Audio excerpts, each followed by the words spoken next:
I love you, Rock. You're the best. What's going on, everyone? My name is Mo Awesome from Awesome MTB. It is that time of the week. It is time for the on-trail tip of the week.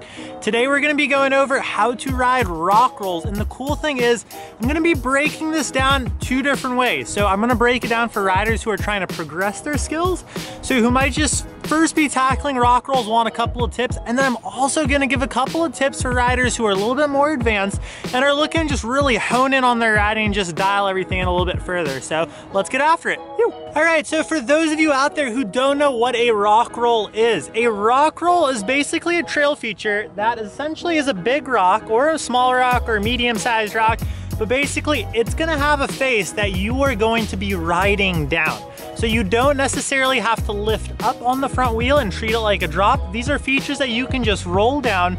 Rock rolls come in different shapes and sizes, so no discrimination there. They can be very steep, they can be somewhat mellow, but the most important thing is that you make sure that it is a rock roll and isn't something that is gonna have a mandatory drop. And what I mean by that is you wanna make sure that the transition is somewhat gradual so you can actually roll down it with ease without having to lift up that front wheel. So as you can tell, it's a little bit more on the gradual side, and you can tell it has a very smooth transition right here at the bottom. This is the most crucial thing for rock rolls. You always really want to look at the bottom transition, because if this spot isn't gradual, so it doesn't have a slight angle like that, you're not going to be able to roll down this. So say for example this was to suddenly stop, so it's not going to go all the way angled down, it's going to be a little bit more chopped off. That's a good indication that you're gonna need to lift up and treat the bottom like a drop. Whereas this one right here, as you can tell, it's slightly gradual down here, so it's not abrupt, and I can just roll down this safely and then make my way up. All right, so the second tip I'm gonna give you guys here is after you figured out that the whole rock roll is rollable, now it's time to actually enter the rock roll. And the way you're gonna wanna do this is you don't wanna fly into these things. You don't necessarily need to attack these rock rolls with speed.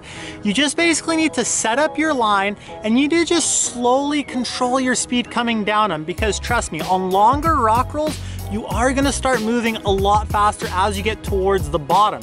So if you've already come flying into these things, there's a very good chance you're not gonna be able to control your speed, especially on a longer extended rock roll. Do set yourself up, bring that speed nice and in control. Eye your line, so look where you want to go and where you want that front wheel to drop into. And so we're going to shift our body weight back, we're going to get back behind the saddles, try to stretch those hamstrings out just a tad, get yourself nice and low, and I want you guys, as soon as you eye your line and you're dropping into the rock roll, you're controlling that speed and you're paying attention to how your tires sound.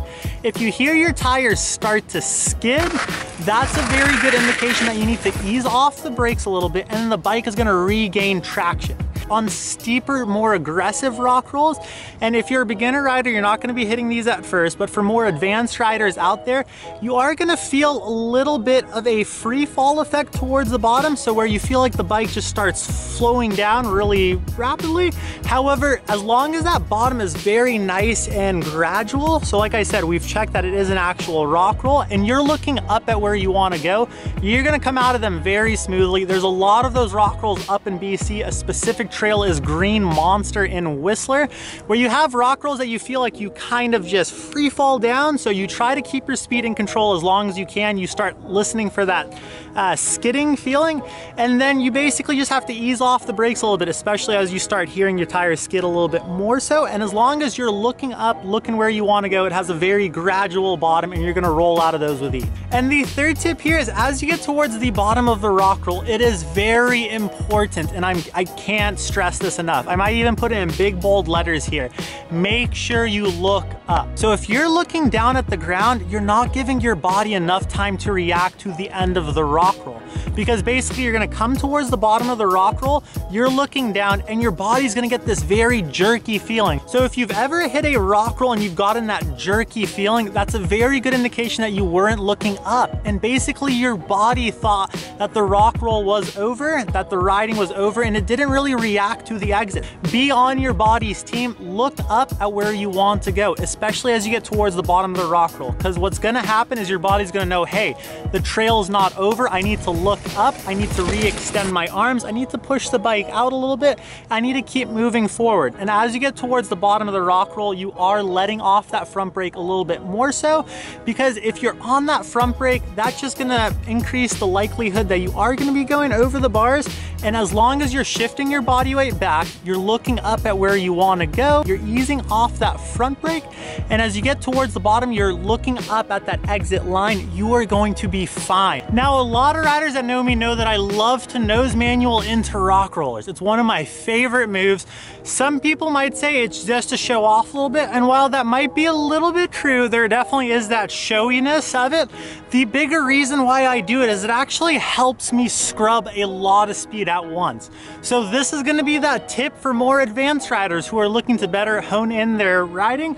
On rock rolls, if you nose manual just a little bit in the beginning of the rock roll, you're better able to scrub a lot more speed and almost give yourself a second to think before dropping into sections. Because when you have both wheels on the ground and you slam the brakes all at once, there's a very good chance that that rear tire is gonna start sliding. Whereas with the nose manual in the beginning of the rock roll, because it's your front wheel and you have all that weight on it, you're actually able to scrub all that speed without getting that skidding feeling from your front tire. So I can scrub a lot of speed at once, and then, like I said, almost give myself a split second to think a little bit more about what my next move is. So if I'm really just flying down a trail at full speed, like I said, I'm keeping my speed in check with the nose manual, and I'm also giving myself just a little bit room to think about what I'm gonna be doing next. Right on, everyone. Well, that's my guide into how to ride rock rolls. So to summarize, you're making sure that the rock is actually rollable,